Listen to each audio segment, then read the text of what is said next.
Si boss po, may peklat po siya sa paa. Parang ginapos. Feeling ko galing yun sa cable ties kasi may phobia po siya dun eh.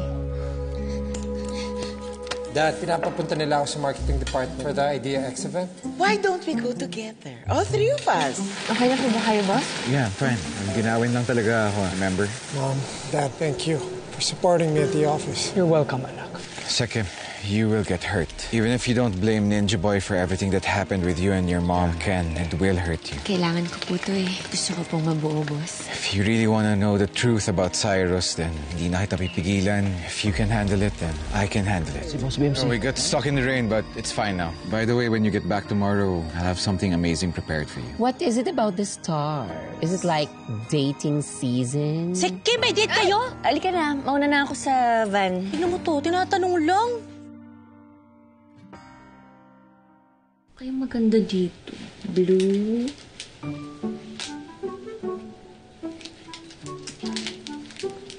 Black. Okay lang ba?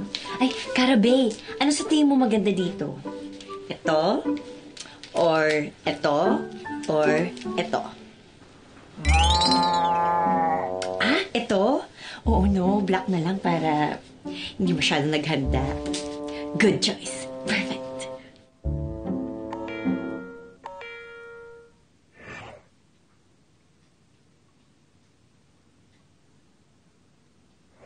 Busy? Want to grab a coffee? I have some ideas for the AVP.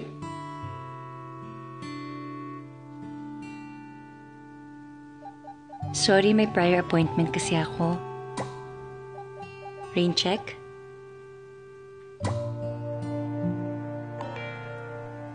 Sure, no problem.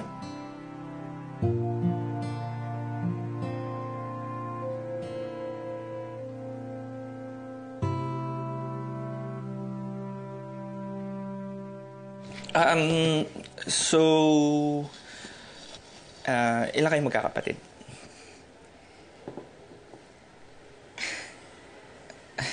Ba't ka naman natatawa? Di ba getting to know each other tayo? So, magtatanong ako sa'yo, tapos magtatanong ka sa akin. Apat. Nice. Nice. Kayo? Ako? Only child lang kasi ako eh. Nice.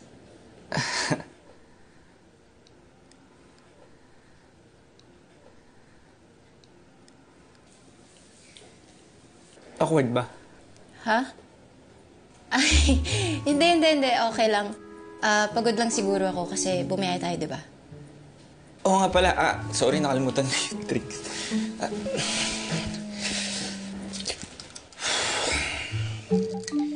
Kimari, pwede mo ba ako miss call? Sure. Now na? Now na. Kung may lakad ka, Steph, sabihin mo lang sa akin. Okay lang. Thank you.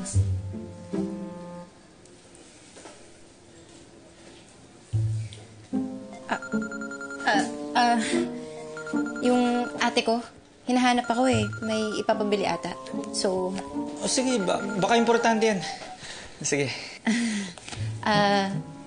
Nice getting to know you. Sige. Sige.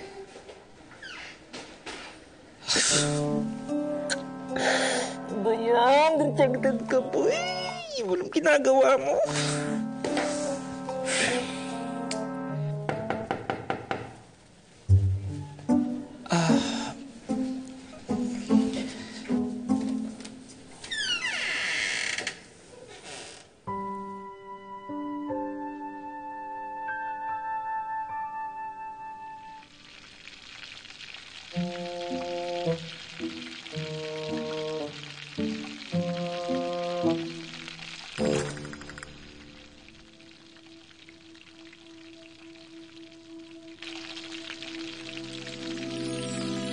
Naliligaw at nagkaiwalay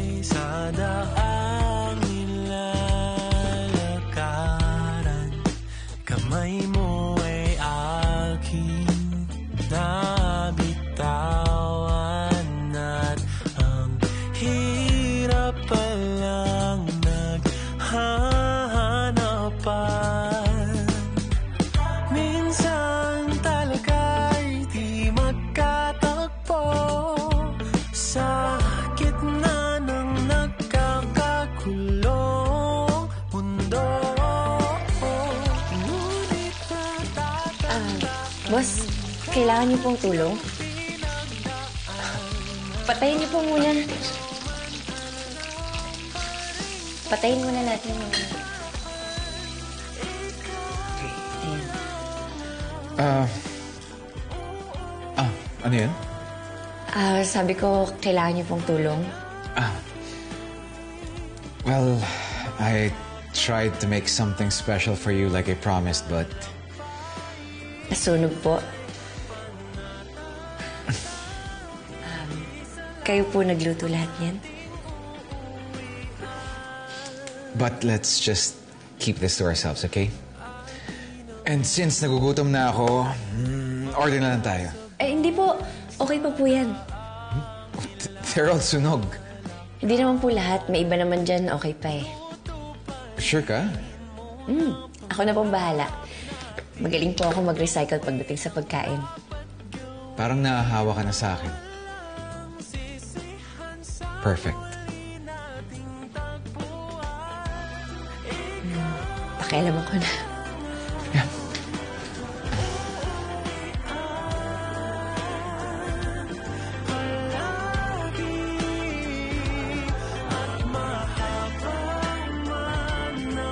Perfect.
Tcharan!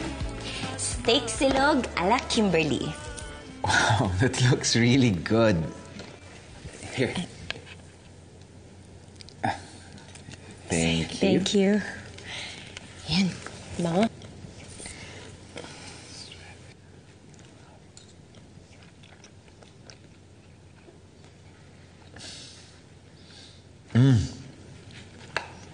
Paano mo natutunan lutuin to?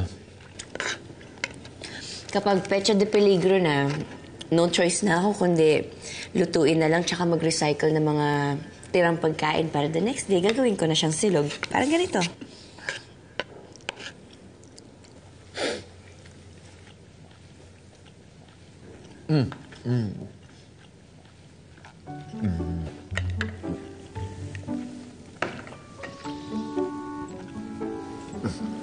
Bakit po? You have something on your face.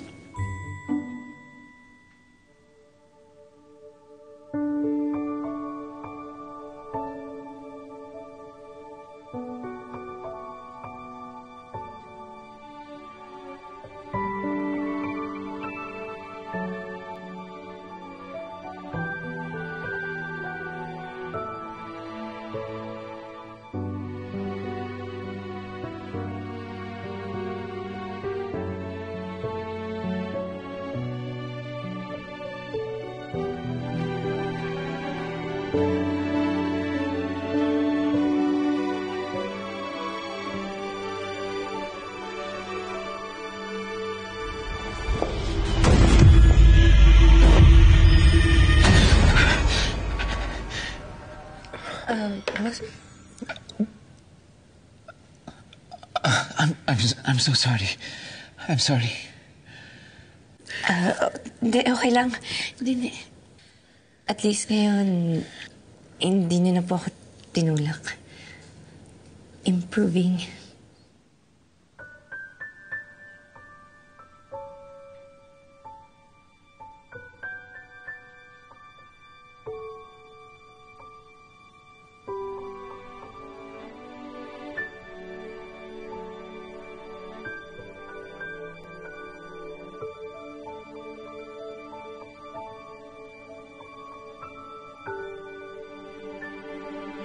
Brandon?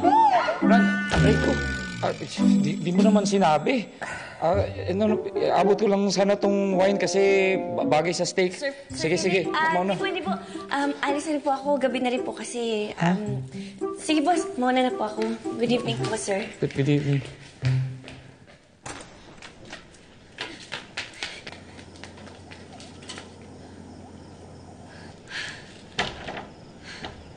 Huwag mo ko sungitan, ha?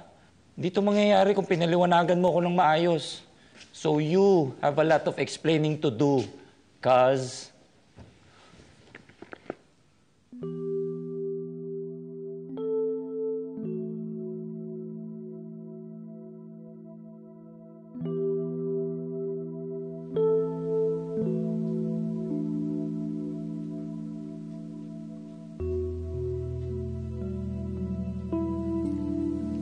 I think there's something wrong with me, Philip. And I don't know how to make Kim understand.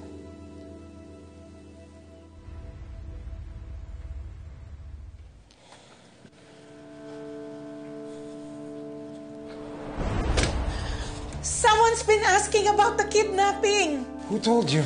Our security. There's this reporter, this Troy Sebastian. Pati yung advisor niyo pinuntahan. Well, I'm on it. Please, Cyrus, make this go away. For our family's sake. Mom, don't worry about anything. I'll fix it. Please.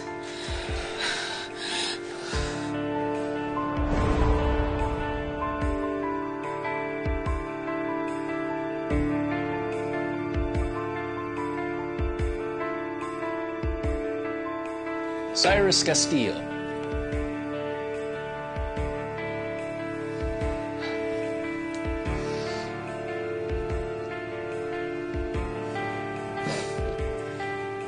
I see na nakarating na sa inyo ang investigation ko. Is that why you're here now? Para manindak? I didn't come here para manakot. I came here to talk.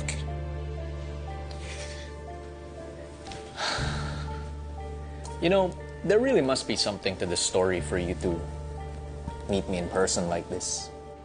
Traumatizing para sa pamilya ko ang nangyari, no? We just want to forget. What's so hard to understand about that?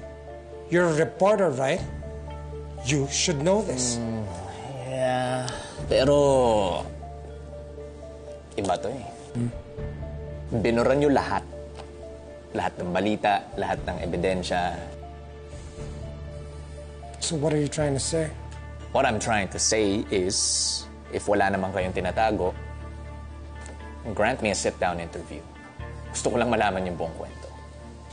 So sisirain mo yung peace of mind ng pamilya ko just for your curiosity? My curiosity has nothing to do with this. It's a story worth telling. At what cost? Like I said, it's a story worth telling. Makinig ka sa akin. Stay away from my family.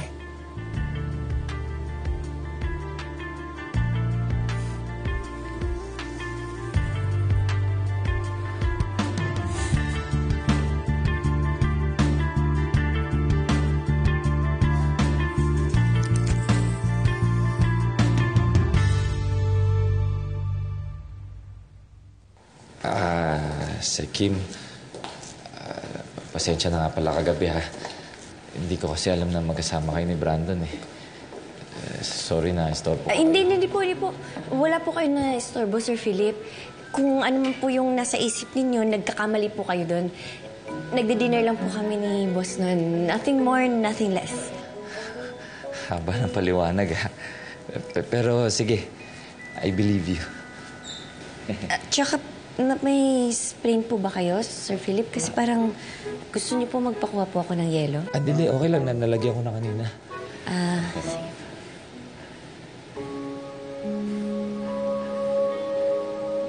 May itatanong po sana ako. Alam niyo po ba kung bakit po may scar si boss sa paa. So nakita mo na yung mga ankle scars niya? Mga? So, ibig sabihin po, 2 paa niya po yung nagkasugat?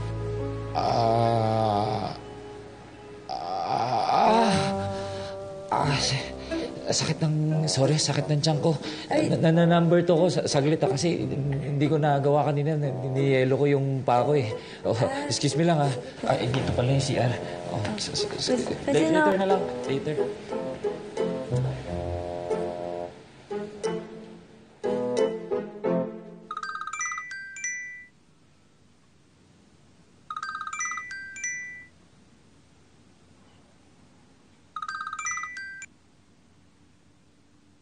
Jordy, asan ka na? Nagpatawag ng meeting si Miss Jane. Pinapasama niya tayo sa AVP shoot ni Sir Cyrus. Si Kim! On the way na ako!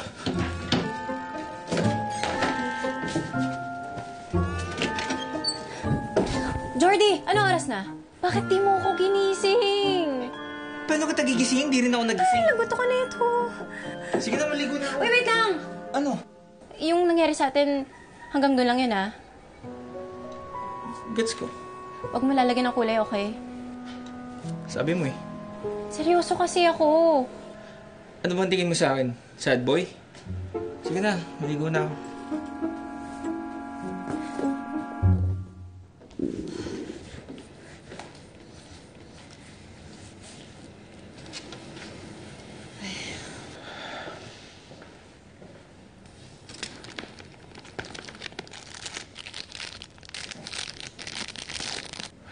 Keep your cool, Brandon.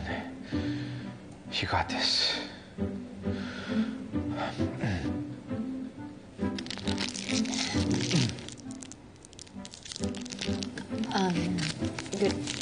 Good morning, boss.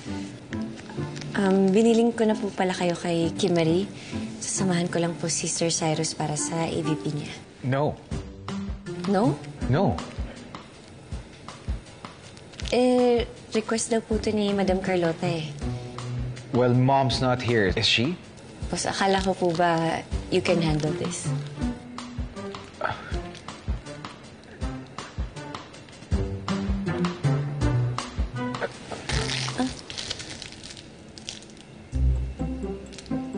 Boss, last piece ko na po yan eh. Oh, I'm sorry. Nagutom ako eh.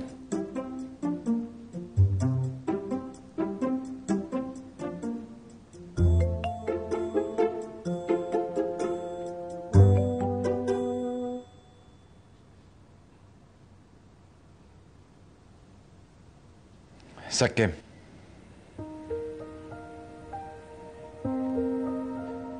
I'm sorry. I promise I'll get over it.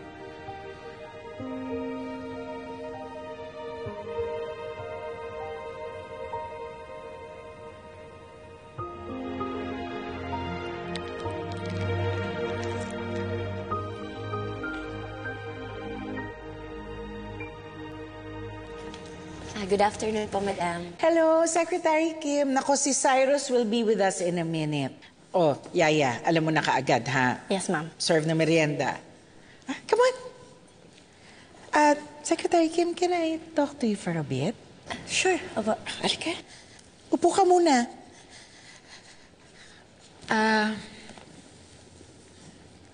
I hope you don't take this the wrong way, ha? Pero nung sinabi sa akin ni Cyrus that ikaw yung kasama ng anak ko nung makidnap siya, it was such a relief. You know, I was so heartbroken for my son. Iniisip ko na mag-isa lang siyang tiniis ang takot. You know, nung nahanap namin siya, nanginginig siya. Siguro dahil sa trauma, ginawin pa naman yun, kaya madaling magkasakit. Ibang-iba ho sa Ninja Boy na naalala ko.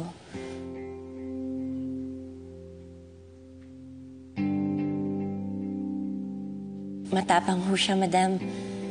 The entire time po na magkasama ho kami, sinigurado niya po na hindi po ako matatakot. Inalagaan niya rin po talaga ako. Oh, That sounds like my son. Thank you, Secretary Kim. At least ngayon, matatahimik na ako. And as much as possible, ayaw na nga namin itong binabalikan o inuungkat. And I'm sure your family will agree. Kung ano man na nangyari, dapat iwan na to sa past. Right? So, tell me about Ninja Boy. Ma, huwag niyo nang kulitin si Secretary Kim. We have a long day ahead. Ikaw naman kasi, ang tagal mo. Mauna na po kami, madam. Ay, okay. Enjoy the shoot, ha? At yang si Cyrus, pag nagtigas-tigasan ng ulo, sabihin mo kaagad sa akin, papaluin natin. Sige po. Ay, sagutin ko lang ito. Okay. Sis. Hello? Ma, we'll go ahead na. Okay. Magpakabait ka kina Secretary Kim, ha? Please, treat her well. Very, very well. Malaki ang naitulong niya, hindi lang kay Brandon, but for our family too. She deserves to be happy.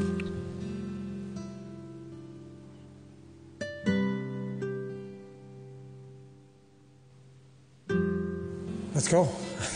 Ma. Be good.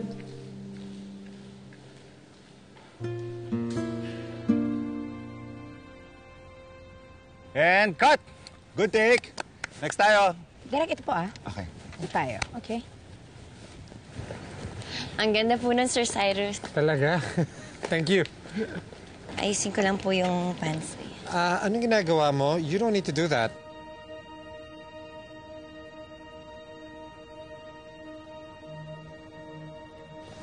Part of the job, dapat picture perfect po kayo.